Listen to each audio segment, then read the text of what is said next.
सुभावना मन कुटलाई,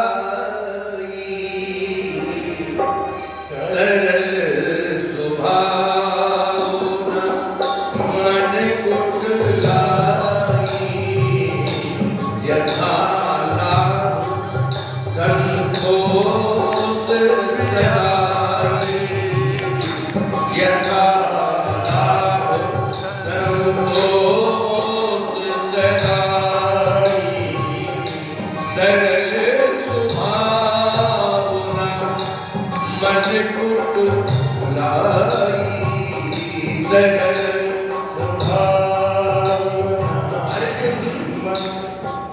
पांडवों में भी 5 पांडवों में अगर अधिक प्रेम कृष्ण ने किया है तो वो अर्जुन को किया है। क्यों? उसमें सरलता है। गीता का उपदेश किसको परोसा गया? अर्जुन को। बोलो, ध्यान से सुने। भगवान का उपदेश कौन ग्रहण कर पाया? बोलो, चाहे भागवत का उपदेश हो, चाहे गीता का उपदेश हो या अन्य ग्रंथों का उपदेश हो, उपदेश जीवन में तभी आपके प्रवेश करेगा जब आपके जीवन में शिष्यता होगी। क्या होगी? शिष्यता। शिष्यस्तेहं साधि मां त्वां प्रपन्नम। अभी तक अर्जुन कृष्ण के सखा है और अब वो कृष्ण के शिष्य हैं। बोलो, वो सखा भी है और आध्यात्मिक जगत में वो भगवान श्री कृष्ण के शिष्य भी है।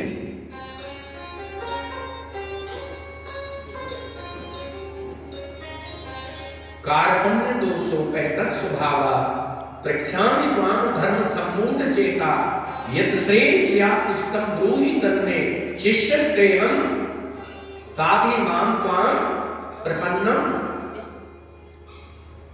ध्रुव को मात्र 6 महीने में जो भगवत प्राप्ति हुई है भाई जी, इसके मूल में कृपा किसकी है? 6 महीने में जो भगवत प्राप्ति हुई है इसके मूल में सद्गुरुदेव देवर्षि नारद जी की कृपा है।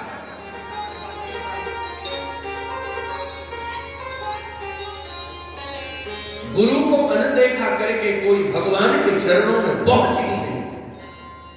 पहुंच सकता है? नहीं पहुंच सकता। गुरु तो द्वार है। क्या है?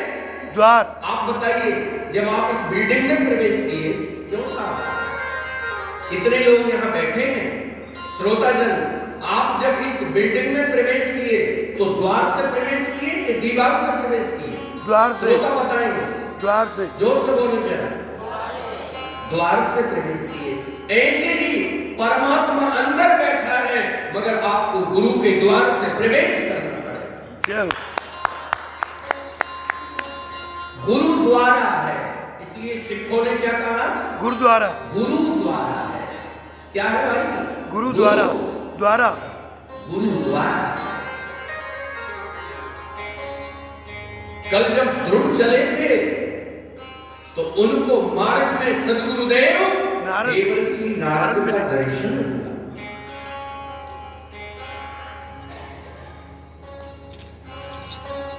नारद ने ध्रुव की क्वालिटी का परीक्षण किया है ना, देखा चाहे क्या है इसके अंदर। जब ध्रुव का निश्चय वो समझ गए, ये निश्चय करके चला है, मेरी मां ने कहा है कि भगवान जरूर मिलेंगे। और नारद जी ने कहा, बेटे मैं चलता हूं तेरे साथ, तेरे पिता को मैं समझाऊंगा ना। बोलो, क्यों इतनी नन्ही सी उम्र में तू जंगल जा रहा है? ये कोई जंगल जाने की उम्र है क्या? बोलो।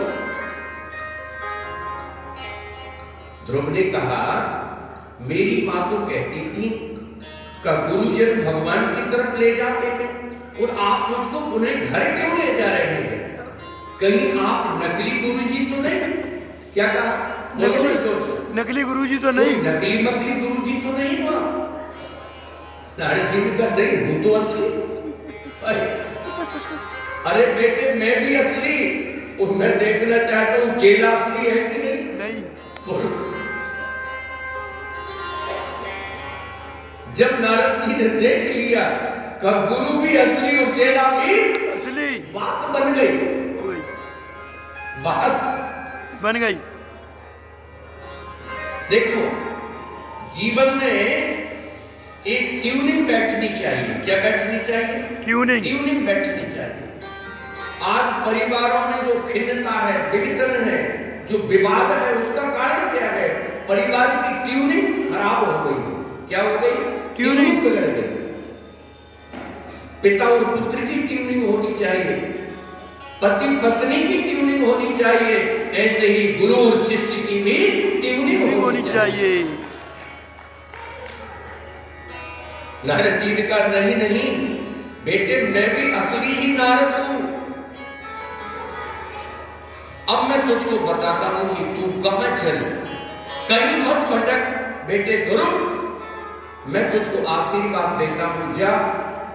उसी समय नारद जी ने उनको 12 अक्षर मंत्र की ब्रह्म विद्या प्रदान की और उनको यमुना जी के तट पर, आज भी मथुरा जी में ध्रुव टीला नाम से वो स्थान है। आप कभी 84 कोस यात्रा करेंगे तो ध्रुव टीला का दर्शन आपको होगा। वहां ध्रुव टीला पर ना हमारे ध्रुव जी 6 महीने बैठे और 6 महीने में ही उनको भगवान श्री हरि के चरणों की प्राप्ति हो गई। उनके सामने भगवान प्रकट हो गए।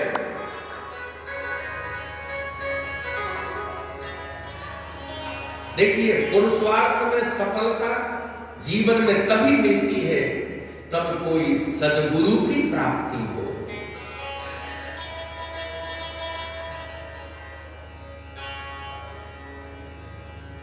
बिन गुरु भव निधि तरई न कोई,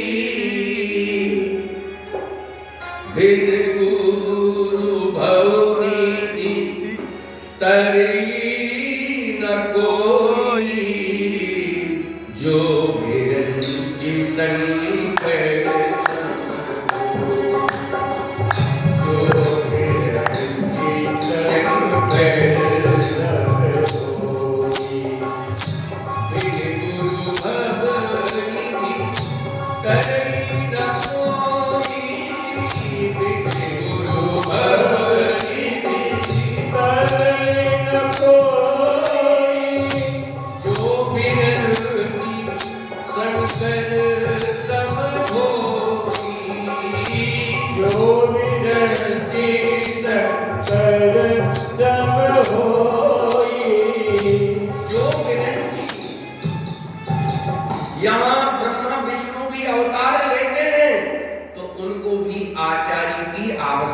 पड़ती है।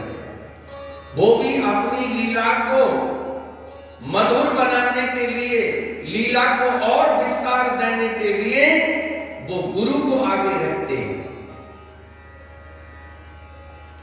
एक बड़े प्रसिद्ध महापुरुष का शिष्य था। कहते हैं वो जो शिष्य था उसको भयंकर कोढ़ हो गया। भाई जी क्या हो गया? कोढ़ हो गया, गलित कोढ़। आप आश्चर्य करेंगे ऐसा कोढ़ गलित उसको हुआ का उसकी पत्नी भी उसको इनकार कर दी। कहने का तात्पर्य परिवार का कोई सदस्य उसके पास नहीं बैठता, उसको अपने शरीर से घृणा हुई। वो अपने गुरु के पास गया, मैं शरीर छोड़ने आया हूं। गुरु का ठीक है बाद में छोड़ना शरीर, चल मेरे साथ चल। क्या कहा? शरीर बाद में छोड़ना, मेरे साथ चल। गुरु आगे आगे चल रहा था, चेला पीछे चल रहा था। जिसको गलित कोढ़ था, बदबू शरीर से निकलती भयंकर, सामने से काला नाग आ रहा था। गुरु ने कहा पकड़ इसको। क्या कहा? पकड़ इसको, वो तो मरने के लिए आया था। क्यों? उसने कहा ये अच्छा चांस है, क्योंकि सर को पकड़ूंगा डस लेगा, मर जाऊंगा, फांसी वगैरह नहीं लगानी पड़ेगी। कुएं में नहीं कूदना पड़ेगा। ये गुरु ने अच्छा बताया। अभी पकड़ू सर्प को, जैसे ही उसने वो काले नाग को पकड़ा कि काले नाग ने उसको दंश मारा, वो जमीन में गिर गया। आसपास जो खेतों में काम करने वाले लोग थे इकट्ठे हुए, ये बाबा पागल है, उसको सर्प पकड़ा दिया। अब देखिए इस घटना को देखिए, गुरु ने अपना कंबल उसके ऊपर डाल दिया। क्या डाल दिया? कंबल। लोगों की दृष्टि में वो मर गया। खूब भीड़ लगी, लोग भला बुरा उन महाराज को कहने लगे। संत ने कहा पहले कंबल तो हटाओ उसके शरीर से। क्या कहा? भाई जी कंबल हटाओ। जैसे ही उसके शरीर से कंबल हटाया गया है, उसकी देह स्वर्ण जैसी चमकने लगी। श्री राधे। वो जिंदा हो गया, स्वस्थ हो गया। ध्यान से सुने, कहते हैं उसका जो गलत कोण था वो सर्प के दंश से ही ठीक होना था। बोलो किससे ठीक होना था? सर्प के दंश से। अब ये औषधि कौन वैद्य देगा भाई? गुरु। क्यों जी? कौन वैद्य देगा दुनिया का? बोलिए,